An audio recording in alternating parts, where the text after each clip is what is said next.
Hello investors. आज Bharti Airtel ने अपने क्वार्टर वन के रिजल्ट अनाउंस कर दिए हैं और नंबर काफ़ी स्ट्रॉन्ग नज़र आ रहे हैं। नेट प्रॉफिट में ज़बरदस्त ग्रोथ, रेवेन्यू में स्ट्रॉन्ग इंक्रीज और एआरपीओ भी इम्प्रूव हुआ है। लेकिन सबसे बड़ा सवाल ये है कि क्या एयरटेल अभी भी बाय करना चाहिए या फिर करंट लेवल पर वेट करना बेटर होगा।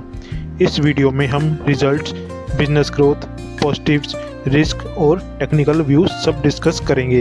वीडियो को एंड तक जरूर देखिए। भारती एयरटेल इंडिया की सेकंड लार्जेस्ट टेलीकॉम कंपनी है। कंपनी के business segments mobile services, broadband, DTH, enterprise business, Airtel Africa business है। एयरटेल सिर्फ इंडिया में ही नहीं, अफ्रीका में भी स्ट्रॉन्ग बिजनेस ऑपरेट करती है। इसी वजह से कंपनी को डाइवर्सिफाइड रेवेन्यू मिलता है। अब बात करते हैं एक्चुअल नंबर्स की। रेवेन्यू लगभग 58,539 करोड़ रहा। नेट प्रॉफिट 8,167 करोड़ के आसपास रहा। प्रॉफिट में अराउंड 37% ग्रोथ देखने को मिली। रेवेन्यू में भी डबल डिजिट ग्रोथ देखने को मिली। सबसे इम्पोर्टेंट मैट्रिक एआरपीओ बढ़कर 264 पे हो गया। ये टेलीकॉम इंडस्ट्री का सबसे इम्पोर्टेंट इंडिकेटर होता है। हाईएस्ट एआरपीओ का मतलब कस्टमर ज़्यादा स्पेंड कर रहा है। कंपनी की अर्निंग क्वालिटी इम्प्रूव हो रही है। एयरटेल के 4G और 5G यूजर्स भी कंटिन्यू ग्रो कर रहे हैं और प्रीमियम कस्टमर्स बढ़ रहे हैं। इंडिया के साथ साथ अफ्रीका बिजनेस ने भी स्ट्रॉन्ग कंट्रीब्यूशन दिया है। मुझे एयरटेल के रिजल्ट में कुछ पॉजिटिव पॉइंट भी दिखे। नंबर 1, स्ट्रॉन्ग प्रॉफिट ग्रोथ 37% के आसपास प्रॉफिट ग्रोथ दिखाती है कि कंपनी एफिशिएंसी ग्रो कर रही है। Number 2, revenue growth. रेवेन्यू भी एक्सपेक्टेशन के अराउंड या उससे बेटर रहा। इसका मतलब कस्टमर एडिशन और स्पेंडिंग दोनों इम्प्रूव हो रहे हैं। Number 3, ARPO improvement. एआरपीओ का कंटिन्यूसली इम्प्रूव होना लॉन्ग टर्म इन्वेस्टर के लिए बहुत पॉजिटिव सिग्नल है। Number 4, premium customer base. 5G adoption और पोस्टपेड यूजर्स इंक्रीज हो रहे हैं।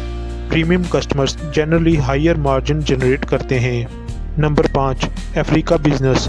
अफ्रीका ऑपरेशन भी कंपनी की ग्रोथ को सपोर्ट कर रहे हैं। ये फ्यूचर ग्रोथ इंजन बन सकता है। अब बात करते हैं रिस्क की। हर कंपनी के साथ कुछ रिस्क भी होते हैं। सबसे पहला रिस्क है कंपटीशन। रिलायंस जियो अग्रेसिवली मार्केट में ग्रो कर रहा है। दूसरा रिस्क वैल्यूएशन का है। स्ट्रॉन्ग रैली के बाद स्टॉक एक्सपेंसिव भी लग सकता है। अगर फ्यूचर में सब्सक्राइबर्स ग्रोथ या एआरपीओ एक्सपेक्टेड फेज से स्लो हुआ तो मार्केट रिएक्शन देखने को मिल सकता है। इसीलिए सिर्फ रिजल्ट देकर इन्वेस्टमेंट डिसीजन नहीं लेना चाहिए। अब बात करते हैं टेक्निकल व्यू की। टेक्निकल चार्ट पर अगर स्टॉक स्ट्रॉन्ग वॉल्यूम के साथ ब्रेकआउट देता है तो मोमेंटम कंटिन्यू हो सकता है। लेकिन अगर रिजल्ट के बाद प्रॉफिट बुकिंग आती है तो थोड़ा करेक्शन भी पॉसिबल है। लॉन्ग टर्म इन्वेस्टर के लिए हर डिप अपॉर्चुनिटी बन सकती है। शॉर्ट टर्म ट्रेडर्स को कंफर्मेशन के बाद ही एंट्री लेनी चाहिए। अब इम्पोर्टेंट पॉइंट ये है कि स्टॉक बाय करना चाहिए, होल्ड करना चाहिए या सेल करना चाहिए। फंडामेंटली एयरटेल अभी भी एक स्ट्रॉन्ग कंपनी है। बिजनेस अपॉर्चुनिटी ग्रो कर रहा है। एआरपीओ इम्प्रूव हो रहा है। 5G एक्सपेंशन चल रही है। कस्टमर क्वालिटी इम्प्रूव हो रही है। इसीलिए लॉन्ग टर्म इन्वेस्टर के लिए होल्ड और gradual buy on dip strategy better हो सकती है। अगर किसी के पास स्टॉक ऑलरेडी है तो पैनिक सेलिंग की ज़रूरत नहीं दिखती। फ्रेश बैंक के लिए स्ट्रेटजी अप्रोच बेटर रहेगी। ओवरऑल देखा जाए तो भारती एयरटेल ने एक और स्ट्रॉन्ग क्वार्टर डिलीवर कर दिया है। कंपनी की ग्रोथ स्टोरी अभी भी इंटैक्ट नज़र आ रही है। लेकिन स्टॉक मार्केट में सिर्फ अच्छे रिजल्ट से ही प्राइस हमेशा ऊपर नहीं जाता। इसलिए इन्वेस्टमेंट डिसीजन लेने से पहले अपनी रिसर्च ज़रूर करें। अगर वीडियो पसंद आई हो तो लाइक करें, चैनल को सब्सक्राइब करें और बेल आइकन ज़रूर प्रेस करें। अब बात आती है जो न्यू इन्वेस्टर हैं वो एंट्री कैसे लें। भारती एयरटेल के रिजल्ट स्ट्रॉन्ग आए हैं, लेकिन सिर्फ अच्छे रिजल्ट देकर तुरंत एंट्री लेना सही स्ट्रेटजी नहीं होती। अगर स्टॉक 2000 के ऊपर स्ट्रॉन्ग वॉल्यूम के साथ सस्टेन करता है तब फ्रेश एंट्री कंसीडर की जा सकती है। अगर रिजल्ट के बाद प्रॉफिट बुकिंग आती है और स्टॉक 1900 से 1930 के जोन में सपोर्ट लेता है तो वहां से भी फ्रेश बाइंग की जा सकती है। अगर इसका शॉर्ट टर्म टारगेट देखें तो शॉर्ट टर्म में ये स्टॉक 1 से 3 महीने में 2080 से 2150 के बीच सस्टेन कर सकता है।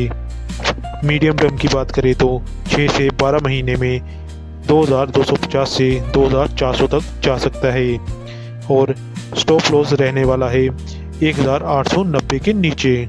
ओवरऑल भारती एयरटेल फंडामेंटली एक स्ट्रॉन्ग टेलीकॉम कंपनी है।